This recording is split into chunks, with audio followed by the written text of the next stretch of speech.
Shalom, friends. We're going into Yom HaZikaron-Yom HaAtzmaut. And this Shabbat we're reading Tazria Metzora.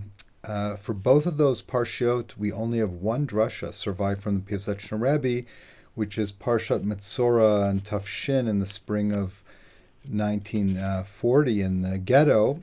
And I believe we've discussed it before because that's what there is from him on these two parshiot. So just say, and it's a very short drasha. It has really one topic. So I'll just, so I've discussed it, but just as it's hitting me this year, he talks about the idea that before we find a treasure in a house that's become tameh with tzara'at, that the house has rot in it and it eventually is taken down, and then we learn in the Midrash that was done so that Jews could find the hidden treasure there. But he says, why do we have to wait before that's done? And he talks about, from there he goes into what's going on in the ghetto and talks about the suffering of Jews and how we always think the suffering is for our own good, but when the suffering is of a spiritual nature, he says that we can't daven, we can't learn Torah, we don't have proper access to a mikvah, and all these things. Then we wonder, why is Hashem pushing us away? What's going on? And of course, he grapples with that question, and that's not his final answer. So I was thinking that now for us, we're also still, a year and a half into this horrible war, and still with 59 hostages in Gaza, although Bezrat Hashem, by the time you hear this, that won't be the case anymore in a couple of days. And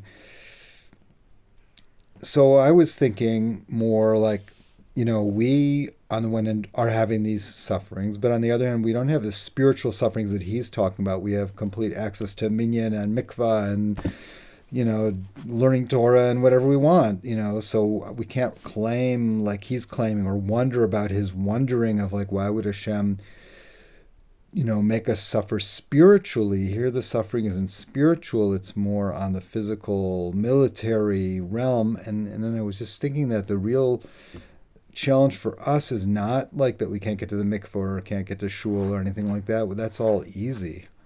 The real challenge for us is that we've been placed in a situation where there's so much sinah, so much lack of unity amongst Am Yisrael.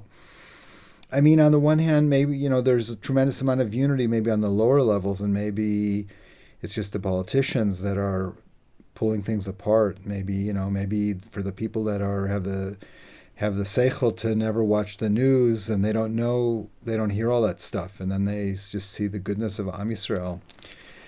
But that's basically what I would want to take away from here in terms of having to look for the good and look for the hidden reasons. That the message from Hashem, I think for all of us, certainly coming out of October 7th, which was clearly came against the background of a tremendous lack of unity, that's what we need to be working on. Ahavat Yisrael, Achdu Yisrael, loving our fellow Jews, judging them favorably, not taking sides in a way which doesn't validate that there can be other opinions.